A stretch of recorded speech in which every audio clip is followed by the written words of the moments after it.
पंजाब से हैं भगवान दास जी, स्वागत है आपका। हाँ जी, अपने गुड़िया है जी 10-11 साल की। जी 11 साल की गुड़िया है आपकी।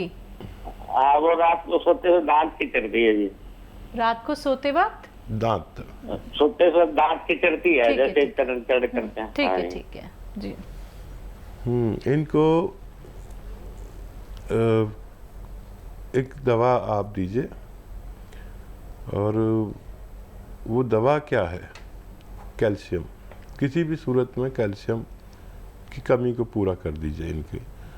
और कैल्शियम की कमी पूरी कर देंगे तो इनके दांत ये जो किचकिचाते हैं वो ठीक होना मुमकिन है। अगले कॉलर हैं दिल्ली से दयावती जी, स्वागत है आपका। नमस्कार मैम। जी नमस्कार। नमस्कार भाई साहब। जय हिंद, आदाब, स्वागतम, वेलकम। हमारी बहन के लिए वेलकम। बताइए क्या हाल है आपके? हाँ ठीक है भाई साहब। भाई साहब मैं ये पूछ रही थी, थायराइड की दवाई खाते हैं तो उसके बाद नाश्ता मतलब कितनी देर में खाए? आधे घंटे बाद? और एक ये सवाल है कि जो मैं ये धनिया, सौंफ,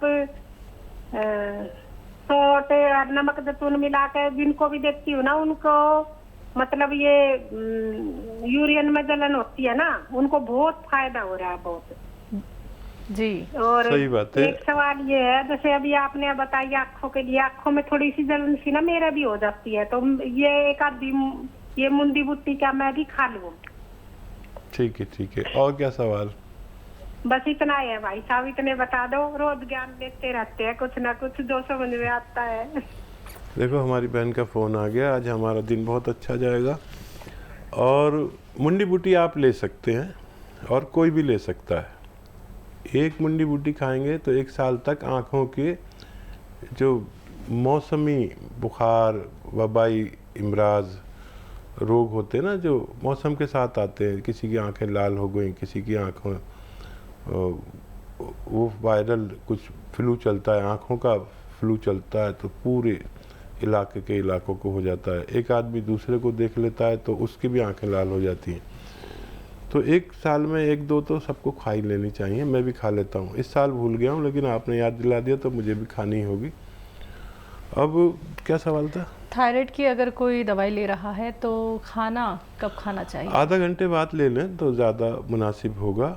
और एक सवाल था इनका। हाँ जी, धनिया, सौंफ और सौंठ और जैतून का जो नमक होता है यूरिन में इन्फेक्शन के लिए, तो वो तो बना के प्रचार प्रसार कर रही हैं। हाँ देखिए, आपको तो सब तजर्बे हो गए, शायद मेरी बराबर तजर्बे हो गए। ये जिनको पेशाब में जलन होती है, मर्दों को कम और महिलाओं को ज़्यादा होती है, तो इसकी 1-2 खुराक से ही हमने देखा अपने अनुभव में कि उसमें आसानी हो जाती है। महिलाओं को ये बहुत ज़्यादा प्रॉब्लम रहती है। इसके अलावा देखो सिस्टर, ये एसिडिटी, कब्ज़ में तो फ़ायदा कर ही रहा है और गैस में, और ये थायराइड में भी दे सकते हैं। और जो यूरिनरी इन्फेक्शन है उसमें दे सकते हैं, जिसकी क्रेटिनाइन बढ़ जाती है, यानी हमारी किडनी में गंदगी की एक लिमिट है 1 पॉइंट। इससे ज़्यादा बढ़ जाए तो हम किडनी के मरीज़ हो जाते हैं और फिर हमें डायलिसिस क्या क्या कराना पड़ता है। वो लोग भी ले सकते हैं इनको। और लीवर के लिए बहुत अच्छा है, स्किन रोग के लिए बहुत अच्छा है। ये कितने रोगों में काम आता है मुझे खुद नहीं पता। कभी कभी तो कोई मरीज़ मुझे बताता है कि मैंने इसमें ये ले रहा था तो मेरा ये भी ठीक हो गया। तो इसको आप नोट करके रखें, बहुत काम का नुस्खा है और आप जिसको भी दे रहे हैं उसको फ़ायदा हो रहा है। वैसे ये असली चूरन है और दूसरे लोग ना जाने क्या क्या मिला के दे देते हैं, लेकिन ये असली चूरन है। सुलेमानी चूरन कहते हैं इसे। आप याद रखना, मेरा नाम सुलेमान है, इसे सुलेमानी चूरन कहते हैं। असली दवाएं मिल गई तो फ़ायदा होना मुमकिन है। अगली कॉलर है पंजाब से लता जी, स्वागत है आपका। नमस्कार मैडम जी। जी नमस्कार। नमस्कार वीर जी। आदाब, जय हिंद, वेलकम। भाईजान मेरे 3 सवाल हैं। मैडम जी, 3 सवाल है, लिख लो आप, है ना। जी। मैडम, एक ना भाई है, उसको शुगर भी और जुकाम, खांसी, नजला इसके साथ में जल्दी रहती हैं, उसको क्या क्या दें? और एक हम जो आपने मुंडी बटी बताते हो, उसको चबाकर खाना है? चबा के नहीं, और निगल कर खाना, निगल कर। साप्ती को? हाँ, साबुत ऐसे मुंह में रख के और निगल के खाना है। भाई अगर किसी को साथ में कब्जी हो, उनकी आंखें लाल रहती हैं और खुजली होती है, तो उसको कब्जी भी है, उसको क्या दें फिर? मुंडी बटी दें और क्या दें? और एक सवाल और है भाई मेरा। भाई एक सवाल ये है कि जो उनाव वाला नुस्खा है इम्यूनिटी बढ़ाने के लिए, जिसको खट्टी चीजें नहीं सिखाती और ठंडी चीजें नहीं सिखाती, हम उसको दे सकते हैं? ठीक है। हाँ, खट्टी और ठंडी चीज़ें उनको खानी नहीं चाहिए जिनको ज़ुकाम, नज़ला, खांसी, बलगम, छींके, एलर्जी होती है। तो उनको खट्टी चीज़ें उस वक्त तक नहीं खानी चाहिए जब तक ये नुस्खा वो इस्तेमाल कर रहे हैं। और ये नुस्खा इस्तेमाल करने के लिए 5-6 महीने दरकार होते हैं, 5-6 महीने चाहिए होते हैं। जब तक ना करें तो बहुत तेज़ी से फ़ायदा मुमकिन है, करेंगे तो फिर वक्त ज़्यादा लगेगा, तो आपको हमसे शिकायत हो सकती है। मुंडी बूटी वाला आपने जवाब दे दिया हकीम साहब। इनके एक भाई हैं जिनको शुगर है और नज़ला ज़ुकाम रहता है। हाँ, देखिए, शुगर का तो इलाज करना ज़रूरी है, लेकिन शुगर वाले खट्टी चीज़ खाते हैं, वो नज़ले वाले खट्टी चीज़ खाते हैं तो उन्हें नहीं चलती अक्सर। तो जैतून का सिरका नहीं दे सकते इन्हें, अगर नहीं चले तो इनको जामुन का गोंद आधा ग्राम 2 बार दिया करें दिन में, इससे ज़्यादा ना दें। ये दरअसल बहुत तेज़ होता है। अक्सर आपने देखा होगा कि हम जामुन अब आने वाली है, मेरे ख्याल से अभी आ जाएगी या आ गई होगी, तो हम 200-300 रुपए की जामुन खा जाते हैं। शुगर वाले तो बहुत ज़्यादा खाते हैं और सोचते हैं इससे फ़ायदा हो जाए, लेकिन बहुत मामूली सा फ़ायदा भी होता हो तो मुझे इत्मीनान नहीं होता। इसी का एक गोंद आता है जिसे जामुन का गोंद कहते हैं, असली ले लें और आधा ग्राम खाने से पहले, आधा 1 घंटे पहले खा लिया करें। इसे ज़्यादा ना खाएं, काफ़ी तेज़ होता है। एक आधा ग्राम में, इसके गोंद में 2 किलो जामुन की ताकत होती है। इससे ज़्यादा कभी ना खाएं। तो मैं फिर से बता दूं कि ये आधा ग्राम में 2 किलो जामुन की ताकत होती है। और वैसे ही असरात इसके हैं कि जैसे आपने आधा ग्राम खा लिया तो 2 किलो जामुन खा ली। अब 2 किलो जामुन तो आदमी खा नहीं सकता, तो उतना ही फ़ायदा करता है ये, लेकिन आधा ग्राम से ज़्यादा ना लें और 1 या 2 ही बार लें और खाने से पहले लें तो फ़ायदा मुमकिन है। और सवाल? जी, एक सवाल है इनका कि कोई है इनके घर में जिनकी आंखें लाल रहती हैं और कब्ज़ की शिकायत है। आँखों के लिए, लाल के लिए कोई और भी दवा ले सकते हैं, एलोपैथिक डॉक्टर को भी दिखा सकते हैं। और एक आता है, देखिए, कब्ज़ के लिए पहले लीजिए, कब्ज़ के लिए सौंफ, सौंठ, ज़ीरा, अजवाइन, धनिया, मेथी। सौंफ, सौंठ, ज़ीरा, अजवाइन, धनिया, मेथी, ये 6 चीज़ें 100-100 ग्राम ख़रीदें।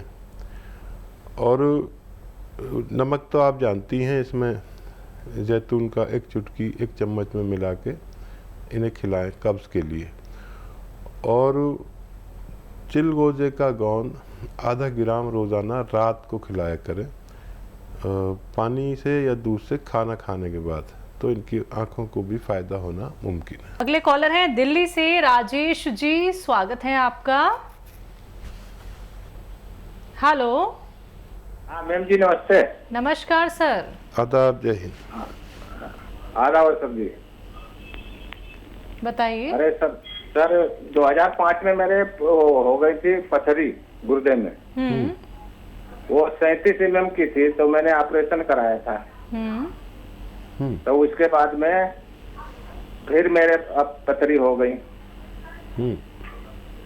तो पथरी हो गई थी, तो फिर मैं दवाई खाता रहता हूँ, दर्द होता रहता है। ठीक है जी। तो देखिए, एक हम नुस्खा बता रहे हैं बहुत कामयाब, आप समझ लें तो बहुत अच्छा है। पथरी जब तक रहेगी, जब भी अपनी जगह से हिलेगी ज़रा सी भी तो तकलीफ़ देगी, और इसके निकलने के लिए हिलना भी ज़रूरी है। तो दर्द हो तो दर्द की दवा आप खा सकते हैं, और कोई दवाई नहीं है जो आप खाएं और दर्द ठीक हो जाए। पथरी पाउडर बन के निकल जाए, इसके लिए एक नुस्खा है, और नुस्खा ये है कि ये जो होता है